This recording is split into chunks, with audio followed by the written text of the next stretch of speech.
પણ તારી ચીજમાં એક રૂપ અને અનેક રૂપના વિચારોની ભૂમિકામાં રોકાવું એ પણ મુક્તિનું સાધન અને સમ્યક દર્શનનું કારણ છે નહીં. तो सेठी एक रूप में अभेद हूं ऐसा विकल्प में रोकाना,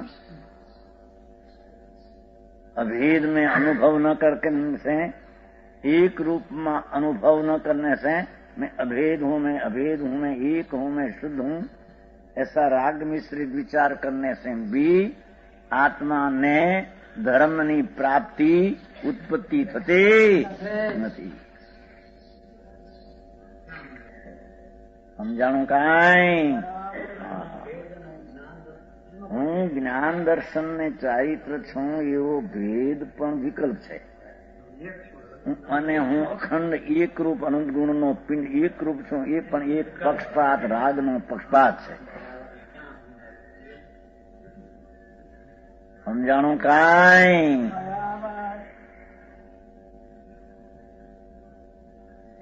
ऐसा विचार करने से तो जो आ विचारनी क्रिया आवी करवाथी तो बीजी क्रिया करवाथी तो શું થાય?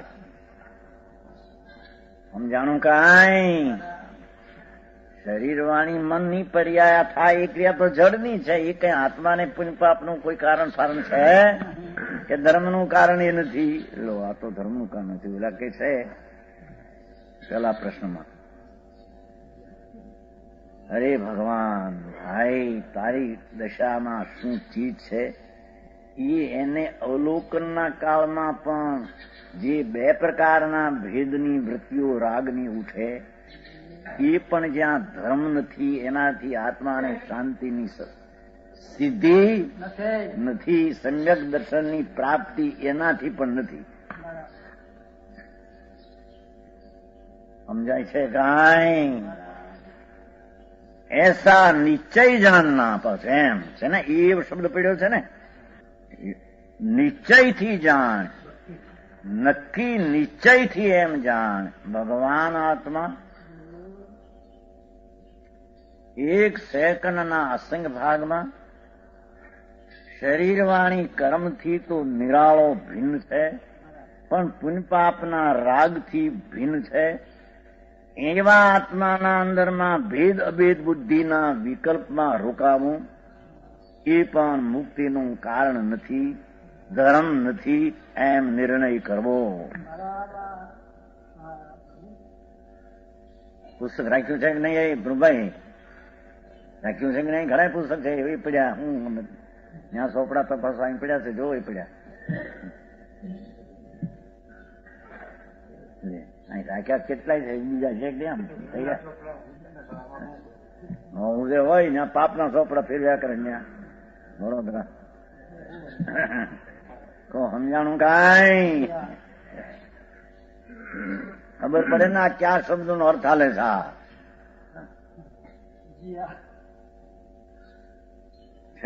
19 શ્લોક, પાનું એ 19 બે 19 છે. સમજાણું કાંઈ? પુસ્તક થઈ રહ્યા છે, આવતા આવતા વાર લાગી છે. આ બાજુ હા છે. છોકરાઓ લેવો, કોક કોક છોકરાઓ મોટા ને હવે તમે ઝોલા ન આવે, ઉડાડવાનો રસ્તો છે. આ ઝોલા આવે છે ને આમાં. હા, એક 5000 પેદાશ મહિને થાય એવી કોઈ વાત કરે તો આમ ઝોલું ન હોય પણ એમ થઈ જાય નથી. હવે ધૂળમાં છે કે કાંઈ પાપ છે, નરકમાં જવાના રસ્તા છે.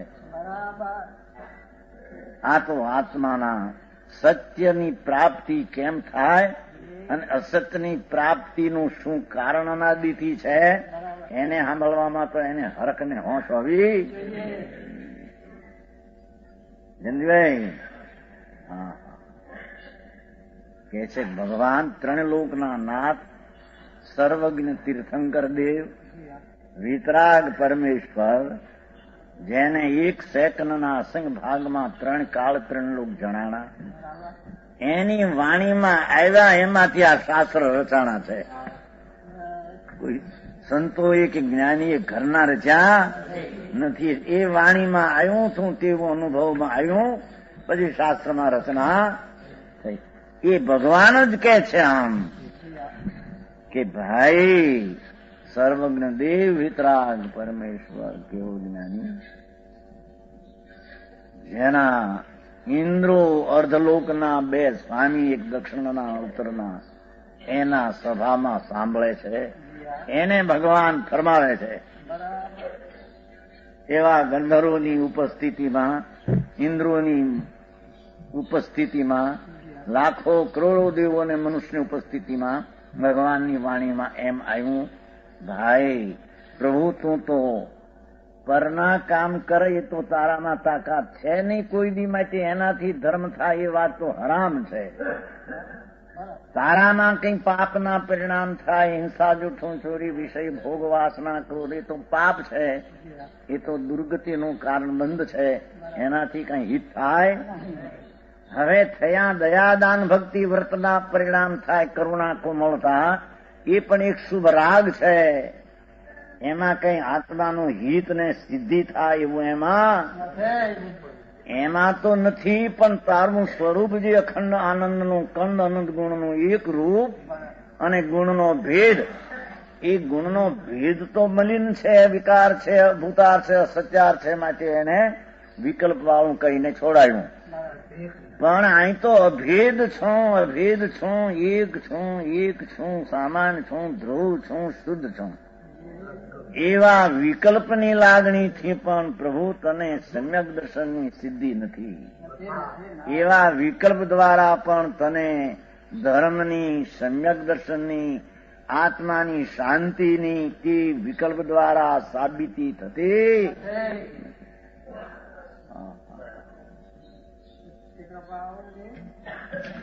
હીરાલાલ ગાંધી સમજાય છે કે નહીં?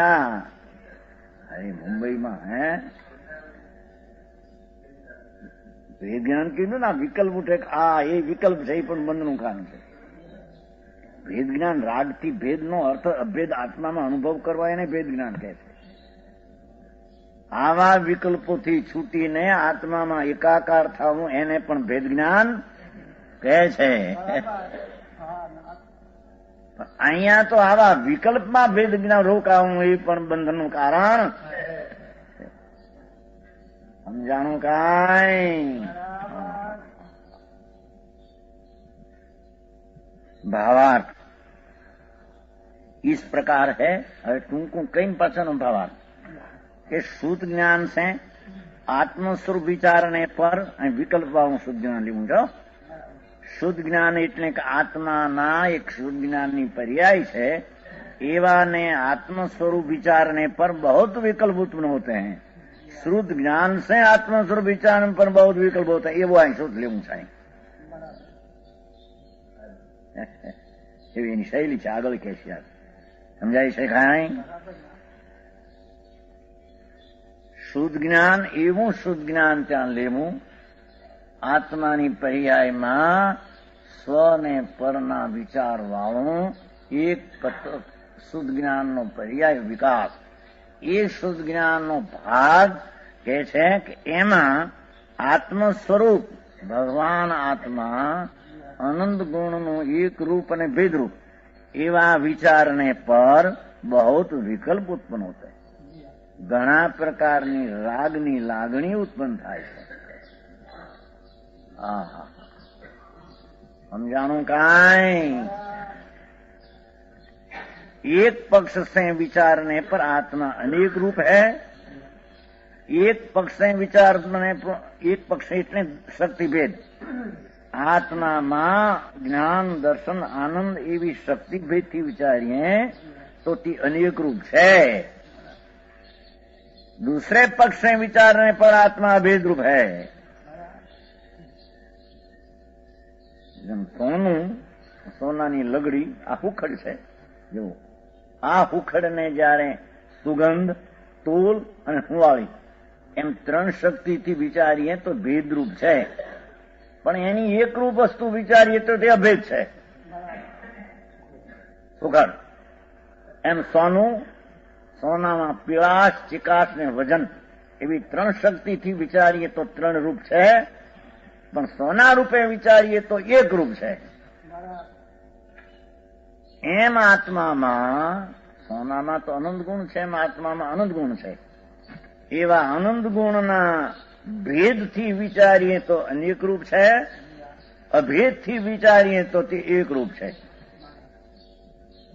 સમજાઈ શકાય? ऐसे विचारते हुए तो સ્વરૂપ અનુભવ નહીં. એવા વિચાર કરવાથી પણ કાંઈ સમ્યક દર્શનને આત્માનો ધર્મ થતો નથી.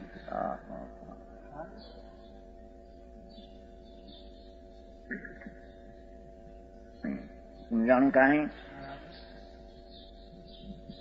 ऐसे વિચારતે ઓલો વિકલ્પ છે ભેગો, એટલી એવા રાગ મિશ્રિત વિચારની ભૂમિકાથી કાંઈ સ્વરૂપ એટલે આત્મા શુદ્ધ આનંદ, એનો અનુભવના આનંદની પર્યાયનું વેદન આપવું જોઈએ. સમ્યક દર્શન થતાં આત્માના આનંદનો સ્વાદ આપવો જોઈએ. ધર્મ થતાં આત્માના આનંદનો સ્વાદ આપવો જોઈએ. ધર્મ એને કહીએ કે જે આત્મામાં અતિન્દ્રિય આનંદ છે, એનો એની વર્તમાન દશામાં અતિન્દ્રિય આનંદનું વેદન આપવું જોઈએ. એનું જ્ઞાન, એની પ્રતીતિ ને એમાં સ્થિરતાનો અંશ, એને ધર્મ કહે છે. કે છે એ ધર્મ આમાં विचारते हुए तो स्वरूप का आनंद का अनुभव नहीं होता. समझाणु काई? तथापि कहानवाणीना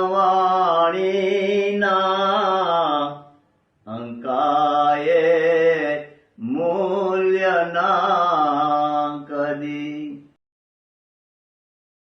तथापि मातवाणीना अंकाये मूल्यना कदी. परम कृपाळु पूज्य सद्गुरु देवनो जय हो. प्रसामूर्ति पूज्य भगवती मातनो जय हो. जिनवाणी मातनो जय हो. परमित्रा दिगंबर जैन धर्मनो जय हो.